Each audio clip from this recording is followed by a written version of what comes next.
बेशरम हो गई हैं शायद हमारी नीतीश कुमार, जो हम लोगों को यहाँ पर रोड पर बैठा कर अपना वाह भाई एसी में बैठे हुए सो रहे होंगे। बहुत सारी लड़कियों का तबीयत खराब हो चुका है, इतने सारे मेडिसिन हैं, सबका तबीयत खराब हो रहा है, बहुत कोई तो एडमिट भी हो गई है। वो एसीओ में सो रहे हैं और हम यहाँ सड़कों पे बैठे हुए हैं। क्या लग रहा है, हक मिलेगा आप लोगों को कि नहीं? हक तो मिलना चाहिए, बट पता नहीं सरकार क्या करेगी। सरकार से बस इतनी मांग है, हमको हॉस्टल प्रोवाइड कर दे, एचआरए प्रोवाइड कर दे, हम किसी कीमत पे राजा पाकड़ नहीं जाएंगे। गुरु रहमान सर जो हैं उनके पास हॉस्टल मौजूद है, वो उनके पास मौजूद है हॉस्टल। वो कह रहे हैं कि हॉस्टल हम देने के लिए तैयार है, बस सरकार एग्री हो जाए इस बात के लिए। आप लोग सबको लग रहा होगा कि रात भर यहाँ पे बैठी है, अनसेफ है। यहाँ से ज़्यादा अनसेफ वो राजा पाकड़ में है। हम लोग किसी से भी, जो भी उस एरिया में जाकर के एक बार आया है, उससे पूछ लीजिए। नमस्कार, मैं हूं निकुल तिवारी और आप लाइव सिटीज़ देख रहे हैं। देखिए, रात के 12:30 बज रहे हैं और आप लोग जान रहे हैं कि 13 दिन से जीएनएम की जो छात्राएं हैं वो लगातार गर्दनी बाग धरना स्थल पे प्रोटेस्ट कर रही हैं और भूख हड़ताल भी शुरू कर दी थी। लेकिन ये तस्वीर आपको कोई नहीं दिखाएगा, ये हम आपको दिखा रहे हैं कि किस तरह से रात के 12:30 बजे लड़कियाँ यहाँ पे प्रोटेस्ट कर रही हैं, अपने हक को मांग रही हैं। डर नहीं लग रहा? बिल्कुल नहीं, डर रात में भी बैठ रही हैं। नहीं, जब प्रशासन को कुछ फर्क नहीं पड़ा, जब हमारे गवर्नमेंट को कुछ नहीं फर्क पड़ा, तो हम लोगों को किस बात का डर है? हम लोग घर वाले की टेंशन ज़्यादा। उनको पता है कि मेरी बेटियां कहाँ पैदा ली है, बिहार जैसे स्टेट में जहाँ पे लड़कियों की कोई इज्जत नहीं है। रात में ऐसे ही सड़कों पे हम लोग बैठे हुए हैं। इसीलिए तो हमने सवाल किया कि रात में डर नहीं लग रहा? आज डर होता तो यहाँ होते नहीं हम लोग। तो क्या लग रहा है, हक मिल जाएगा ऐसे? कोशिश तो कर रहे हैं हम, अपनी माननीय मुख्यमंत्री जी से कोशिश तो कर रहे हैं, बट पता नहीं इतनी बेशरम हो गई हैं शायद हमारी नीतीश कुमार, जो हम लोगों को यहाँ पर रोड पर बैठा कर अपना वाह भाई एसी में बैठे हुए सो रहे होंगे शायद, पता नहीं फ़ोन चला रहे क्या कर रहे। तो 13 दिन से कौन आया? अभी तक तो आज आए हैं, आज पप्पू यादव आए थे सुबह में, फिर संदीप सौरभ आए थे। आने से फायदा? कोई फायदा नहीं है, सरकार पे दबाव कुछ नहीं। अगर होता तो अभी तक हम लोग बैठे नहीं होते। बहुत सारी लड़कियों का तबीयत खराब हो चुका है, इतने सारे मेडिसिन हैं, सबका तबीयत खराब हो रहा है, बहुत कोई तो एडमिट भी हो गई है, बट कहीं से कोई आश्वासन नहीं मिल रहा है। मतलब वो चाह ही मंगल पांडे कहाँ है? मंगल पांडे सो रहे हैं ना घर पे, उनको फर्क क्या पड़ रहा है? वो सिर्फ बिल्कुल नहीं, वो कहते हैं ना कि वो 9 महीने से ढूंढ रहे हैं हॉस्टल, लेकिन उनको हॉस्टल ही नहीं मिला। जब आप लोग पहले दिन प्रोटेस्ट करना शुरू की थी तो लोग सोचे कि लड़की है, 1-2 दिन रहेगी चली जाएगी। वही तो, बस यहाँ पे ना बिहार में लड़कियों को बहुत कमज़ोर समझाता है। लड़कियाँ हैं, आवाज़ मतलब लाठीचार्ज होगा, इनकी आवाज़ को आराम से दबाया जा सकता है, लेकिन ऐसा नहीं है। अभी जनरेशन चेंज हो रहा है, टाइम चेंज हो रहा है, टाइम के अकॉर्डिंग हर कुछ चेंज के लिए आप लोग लाठी खा ली, रात में यहाँ बैठी हुई हैं भूखे। हाँ, अब कोई ऑप्शन ही नहीं बचा। अब राजा पाकर जाने से तो बेटर ऑप्शन है कि यहीं बैठे रहें, यहीं सड़कों पे कुछ भी हो जाए, लेकिन राजा पाकर तो नहीं जाएंगे। पुलिस प्रशासन आ चुकी है आप लोगों के लिए?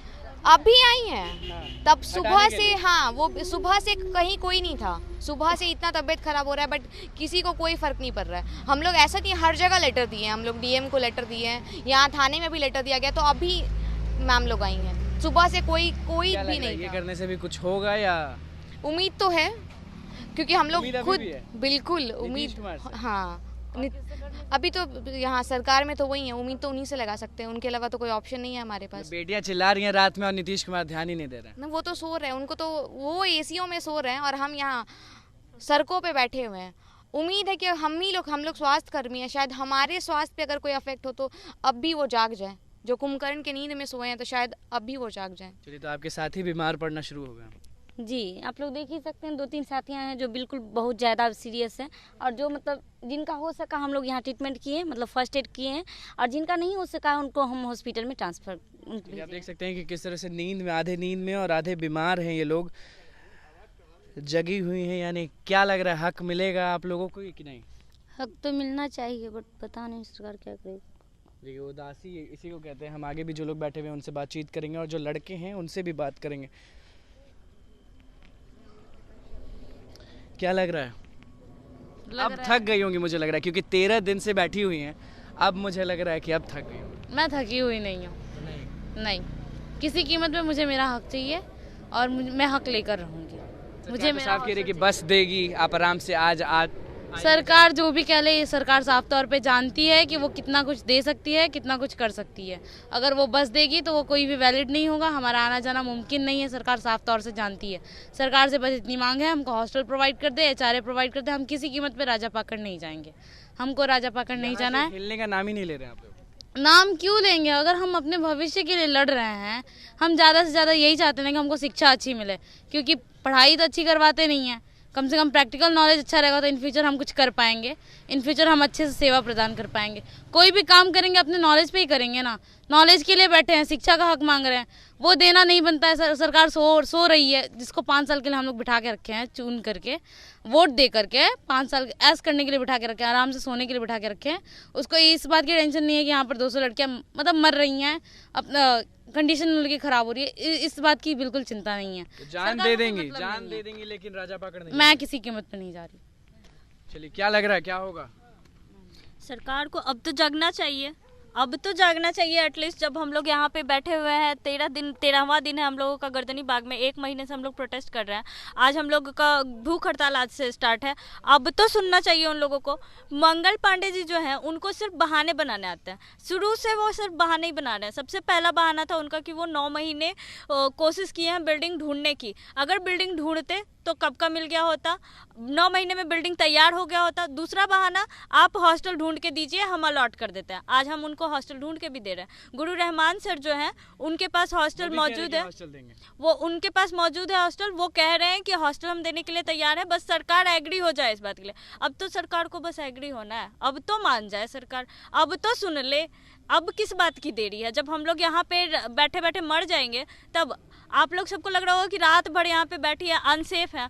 यहाँ से ज़्यादा अनसेफ वो राजा पाकड़ में है। हम लोग किसी से भी, जो भी उस एरिया में जा कर के एक बार आया है, उससे पूछ लीजिए कि वो एरिया कैसा है। जहाँ पे हम लोगों का हॉस्टल है, वहाँ से 10 किलोमीटर तक ना कोई घर है, ना एक छोटी सी दुकान है। यहाँ पे तो हम लोग रोड पे बैठे हैं, गाड़ियाँ आ जा रही हैं, लोग आ रहे हैं, आप रिपोर्टर यहाँ पे रिपोर्ट कर रहे हैं। वहाँ पे क्या होगा? वहाँ पे कोई देखने वाला नहीं है, कोई भी नहीं। कुछ भी हो जाएगा, 10 किलोमीटर तक कुछ भी नहीं, ना एक घर है, ना कोई दुकान है, कुछ भी नहीं है। वो सिर्फ जंगल है, जंगल। तो क्या होगा हम लोगों का? चलिए, तो क्या होगा? सेफ्टी के लिए यहाँ पहुंचे हैं, दिन में कहाँ थे? देखिए, दिन में कहाँ थे आप? दिन में मैं बता दूं कि जब से बहनें मुझे कॉल की हैं, जब से ये लोग कैंडल मार्च, जब से इनके हॉस्टल में घुसकर पुलिस, जो जेंट्स पुलिस चार्ज हुआ था, तब भी थे और आज तक है। और उनको सरकार को बता देना चाहते हैं कि हमारी बहनें इतनी कमज़ोर नहीं है कि जो आपकी लाठियां से जो डर जाए। उन्होंने खुलकर चैलेंज दे दी नीतीश कुमार को कि जिन्होंने अपने डबल इंजन के सरकार सिर्फ बेटी पढ़ाओ बेटी बचाओ का नारा देकर, कहते हैं कि बेटी को बहुत मानते हैं। ये लोग बेटी के नाम पे राजनीति करना जानते हैं। ये लोग बेटी के नाम पे अपना घर को चलाना जानते हैं, ठीक है। ये लोग बेटी के साथ खिलवाड़ करना जानते हैं। बेटी पड़ी हुई है, आज बेटी को मरने का नौबत आ चुका है। सरकार एक बार उनके कान में जू नहीं रेंग रहा है। कहाँ है नीतीश कुमार, कहाँ है अमंगल पांडे? जो मंगल पांडे, उनको कुछ बुझाता नहीं है। उनको सिर्फ भाजपा सिर्फ बनाकर रखी हुई है, कठपुतली बनाकर रखी हुई है। वही कठपुतली हमारे बहनों लोग को बनाकर रखे हुए हैं। सिर्फ बताइए कि हमारी बहनें साधारण घर से आती है, जो इंट्रेंस एग्जाम देकर पीएमसीएच में एडमिशन लिए, तो सोच लीजिए कि इनके पास पैसा नहीं है, तब ना आज तक संघर्ष कर रही है। अगर ये भी अडानी अंबानी या अच्छे घर से बिलोंग करते तो इतनी रात में क्या जरूरत था कि अपने लड़ाई को लड़ने के लिए, मतलब क्या जरूरत था? सब लोग तो छोड़कर चले गए। ये लोग के माता पिता जो मजदूर हैं, तो जो मजदूर के बाल बच्चे हैं, वो अपने अधिकार के लिए लड़ाई लड़ रहे हैं और ये लड़ाई में हमेशा जीत होगा। नीतीश कुमार को झुकना पड़ेगा। नीतीश कुमार झुकेंगे कि नहीं, ये बता दीजिए। जी बिल्कुल, नीतीश कुमार झुकेंगे। नीतीश कुमार एक तरफ जो नारा देते हैं बेटी पढ़ाओ बेटी बचाओ, वही दूसरी तरफ आप लोग देख रहे हैं कि क्या हाल हो रहा है बेटियों का। आप लोग देख रहे हैं, बेटी पढ़ाओ और यहाँ बेटी भूखे मर रही है। बिल्कुल, ये अहंकारी सरकार है, घमंडी सरकार है। और सरकार नीतीश कुमार की सरकार है घमंडी। खोजने पे चांद पे आज पानी मिल जा रहा है और इन्हें पटना में हॉस्टल नहीं मिल रहा। जीएनएम की छात्राएं जो हैं वो यहाँ पे लगातार प्रदर्शन कर रही हैं, 13वां दिन है। और हम आपको ये भी दिखा रहे हैं कि दिन में तो पुलिस प्रशासन नहीं मौजूद थी, लेकिन अभी पुलिस प्रशासन मौजूद है। हम बस इतना पूछेंगे, कुछ पूछेंगे नहीं ज़्यादा, बस पूछेंगे कि क्या करने आई हैं, क्या होगा इन लोग का, इन लोग को हटा देंगी, क्या करेंगी, जो भी ऑर्डर होगा, क्या होगा इन लोग का, हटा देंगी या क्या? चलिए माइक हटा दिया जा रहा है, लेकिन ये लोग यहाँ से नहीं हटा दिए। हमारा माइक तो ज़रूर हटा देंगे, क्योंकि हो सकता है ये लोग को बोलने का आज़ादी नहीं होता है, या फिर कुछ भी जो भी मैटर होता है हम उस पर नहीं पढ़ना चाहते। लेकिन हम ये दिखाना चाहते हैं कि 12:30 बजे रात में जब घर में अगर हमारी बहन भी निकलती है 10 बजे, तो हमारे पिता बोलते हैं कि घर से मत निकलो, बिहार है, पटना है। लेकिन 12:30 बजे आप देख सकते हैं, आप काउंट कर सकते हैं, जितना दोपहर में लड़कियां आपको दिख रही थी जब हमने कवर किया था, उतना ही रात में भी दिख रही हैं। और अभी साथी भी आए हुए हैं जो कि छात्र आपको दिख रहे होंगे, लड़के यहाँ पे सेफ्टी के लिए नहीं, मनोबल बढ़ाने के लिए, हिम्मत देने के लिए। और एक तरह 1 2 3 4 5 पुलिसकर्मी, महिला पुलिसकर्मी यहाँ पे मौजूद है, और कोई मौजूद नहीं। यहाँ पे क्यों है पता नहीं, बात करने के लिए तैयार नहीं है। लेकिन ये लोग का जो दर्द था वो हमने आपको दिखा दिया रात के 12:30 बजे। अब क्या होगा पता नहीं। तो बस लाइव सीरीज के साथ बने रहे, हमारे चैनल को सब्सक्राइब करें, फेसबुक पेज को लाइक करें। धन्यवाद।